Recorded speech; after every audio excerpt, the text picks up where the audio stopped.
Bem, hoje eu vim falar sobre o livro O Poder do Hábito, do Charles Duhigg, eu acho que é assim que se fala o nome dele. E é um livro que eu li no Kindle, estava disponível de graça pelo Amazon Prime. E é um livro que eu vou colocar aqui as informações certinhas aqui na descrição, mas que como ele não é físico, né, eu não tô aqui com a capa agora para mostrar, mas tá aqui como a thumb do vídeo. E esse livro é muito interessante porque eu não vim aqui para ficar falando do livro, para ficar falando do hábito propriamente dito, mas o que acrescentou para mim, né? Especificamente a leitura desse livro. Inicialmente, eu li o livro, obviamente, de forma extremamente comportamental. E quando eu falo isso, o que é isso, né, na minha fala? Quando eu falo assim, é comportamental, geralmente eu estou diminuindo o alcance, o poder de uma determinada coisa, né? Porque é como se para mim existissem duas esferas diferentes, né? A esfera do pensamento, do inconsciente, do desejável e do comportamento, né? É aonde haveria um filtro ali da gente na hora da gente agir e que a gente agisse diferente de como a gente sente, de como a gente pensa. E então, inclusive, isso é um problema, assim, porque eu sempre vi de uma forma meio não, bastante reticente o TCC, né, que é a terapia cognitivo-comportamental, dizendo que, eu acho que ela se aplica a determinadas coisas, não se aplica a outras. Bom, mas enfim, a discussão aqui para mim não é dizer se é TCC, se é alguma coisa ou não, mas só explicar o porquê que quando eu falo que é comportamental, eu via como algo menor. Então, quando eu li o livro, eu li com esse olhar comportamental realmente, e não desvalorizando isso, mas vendo apenas como comportamental. Mas de repente, né, tal qual não é minha surpresa, quando eu de repente comecei a pensar que, de acordo com as minhas análises e meus estudos em outras coisas também, que não é bem assim. Esse poder do filtro na sociedade, do que quer que seja, não é tão grande assim na vida do indivíduo. Que há sim uma grande chance do comportamento estar revelando majoritariamente o que a pessoa é, se não integralmente, né? Na sua integralidade. Eu não diria integralidade, porque, enfim, tudo que é muito absoluto, né? Nós humanos somos bem cautelosos na hora de falar, e eu também sou bem cautelosa com relação a isso. Então, o que acontece? O hábito, né? Eu já tinha visto sobre mini hábitos e hábito. Hábito é uma coisa muito importante para mim. Hábito e rotina é muito importante. Eu sou uma mulher que adoro sair da rotina. Adoro. Agora, se eu gosto de sair da rotina, isso pressupõe que ela exista, né?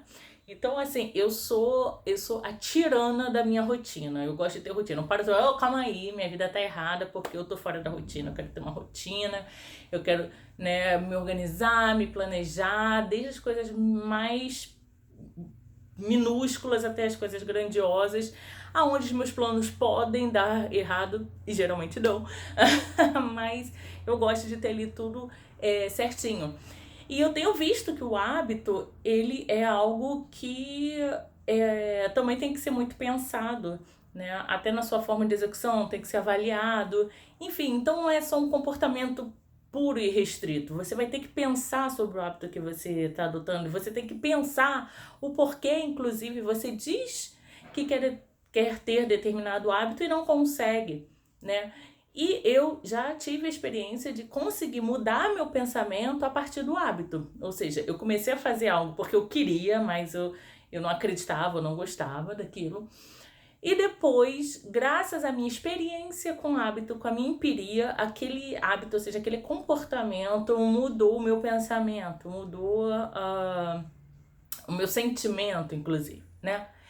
E agora é um desafio gigantesco, assim, é um desafio diário, entendeu? Porque quando a gente faz algo, né? Quando a gente faz algo que vai ao encontro do que a gente sente e pensa, ele sai de forma automática. Seja bom ou ruim, não vou nem aqui dizer bom ou ruim, mas ele sai já de forma automática. A sensação é de que não te deu nenhum tipo de trabalho. Agora, quando você precisa ali tomar cuidado, criar alguma coisa, começar do zero, né? Ou seja, por quê? a gente tem tanta dificuldade com a questão do hábito? Porque a gente está fazendo algo que a gente não quer. Aí você vai falar, não, mas eu adoro ler. Não, mas eu adoro ver filme. Tá, mas você não quer ter o compromisso, a responsabilidade de fazer aquela determinada coisa naquele determinado horário, com aquela determinada frequência e produzir. Entendeu? Então, às vezes, é isso que te incomoda. E isso tem sido maravilhoso para mim também, porque eu tenho usado isso como uma régua de avaliação das minhas relações. E porque o que que acontece? Eu lembro uma situação que aconteceu na minha vida há muito tempo, mas eu tinha deixado isso um pouco de lado e eu retomei esse aprendizado que eu tive, né? Porque a gente às vezes aprende, o certo é você aprender e começar a botar esse aprendizado em prática, né? Às vezes a gente aprende e deixa a coisa largada lá, não sei aonde, depois, meu Deus, eu já tinha aprendido isso há um tempão e nem pro, né? Mas o que aconteceu? Há um bom tempo aí, né? Dali anos ali, sei lá, deve ter uns 10 anos.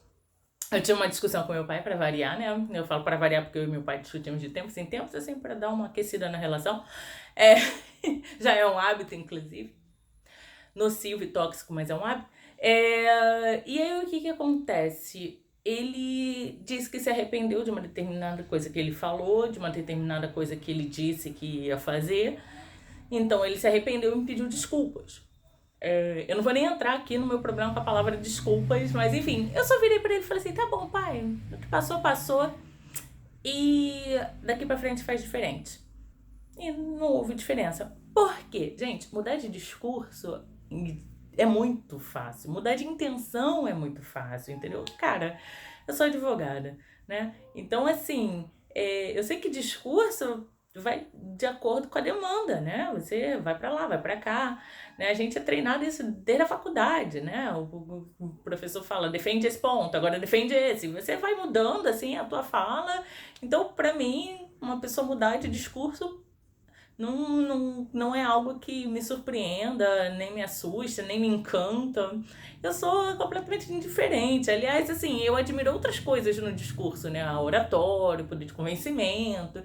Mas a mudança do discurso em si, pra mim, não faz a menor diferença. Inclusive, até puxando pelo viés bíblico, eu tava falando com meu pai essa semana assim,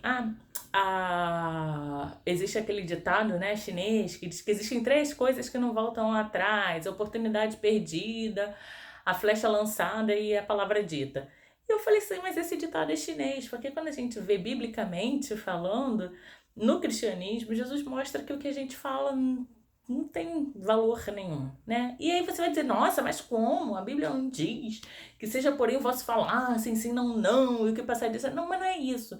É o seguinte, por exemplo, aquela parábola que tem lá do filho que disse que ia ajudar o pai, mas não foi, e o que disse que não ia, acabou indo. O que aquilo ali tá querendo mostrar pra gente, cara? Porque às vezes na hora você fala que não, seu pensamento é um, mas você muda a intenção do seu coração e você faz o que tem que ser feito, né? Ou não faz o que não tem que ser feito, que também é igualmente importante.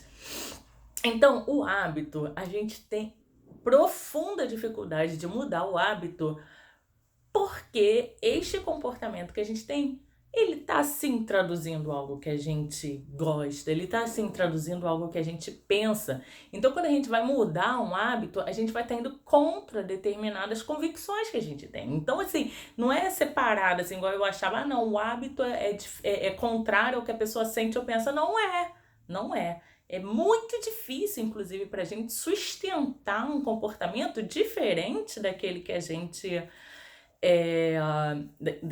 daquilo que a gente quer e pensa, né? Então, assim, a gente às vezes fica pensando, o que que fulano pensa, o que que fulano sente, o que que fulano acha. Cara, vê o que que ele tá fazendo. E é o que importa. E tipo, e pra nossa vida é o quê? Cara, ao invés de você ficar ali se empenhando em querer que as pessoas mudem, tenta você mudar os seus hábitos. Porque aí 2 coisas vão acontecer. Primeiro, você vai ver que é difícil pra caramba, então você vai parar de exigir dos outros, porque você vai ver que é difícil. E segundo, já que você tá tentando, é tão difícil, você vai gastar tanta energia com você mudando seus próprios hábitos, suas convicções, seus sentimentos, que você não vai ter nem tempo pra ficar de olho nos hábitos, nos sentimentos e no comportamento do outro, né? Então, é muito legal. Foi muito legal ler esse livro. Claro, o livro foi o gatilho, né? O livro foi a ignição para um conhecimento maior, assim, que eu fui desdobrando, né? Eu acho que é de Jean-Paul Sartre, né? Porque eu não sei, eu lembro que falava assim, não importa o que fizeram com você, o que importa é o que você vai fazer com o que fizeram com você. Então é isso, tipo assim, quando você para ficar ali, cara, quer saber? Eu vou olhar aqui, como que eu vou agir? Qual vai ser meu hábito? O que que eu vou fazer todo dia? Como que eu vou construir esse comportamento? Como que esse comportamento vai interferir no meu pensamento? Aonde do meu pensamento, do meu sentimento que eu tenho que mudar para ter o comportamento que eu quero, né? Então, assim, essa dinâmica já te desgasta tanto e ao mesmo tempo é tão gostosa. É decepcionante, muitas vezes, mas é muito gostosa. Você mergulhar dentro de si e começar a tirar as caixinhas, sabe? Do que são seus credos, do que são seus conhecimentos, seus saberes, seus comportamentos, aquelas coisas que você já faz e já nem sabe mais por quê, porque às vezes no hábito você tem um comportamento de fazer algo que combinava muito bem com um sentimento ou um pensamento que você tinha mais de muito tempo, que você já nem tem mais, mas ainda tá fazendo, então assim, você vai fazendo aquela reciclagem. Então, assim, eu convido você vai falar, Júlia, achei tudo. Eu acho tudo isso nesse livro. Não. Nesse livro você vai achar que você deve acordar às 6 horas da manhã, arrumar a cama, lavar o cabelo, fazer caminhada, voltar, comer o pão com manteiga e tal. Mas enfim. Mas mostra, né? Mas a partir disso, gente, é sempre assim, a partir de algo que você. Essa é a diferença entre conhecimento e informação, né? Porque a informação é algo pontual e o conhecimento é quando você vai construindo uma rede de informações, você vai ligando todas elas e aí você consegue construir algo muito legal para si.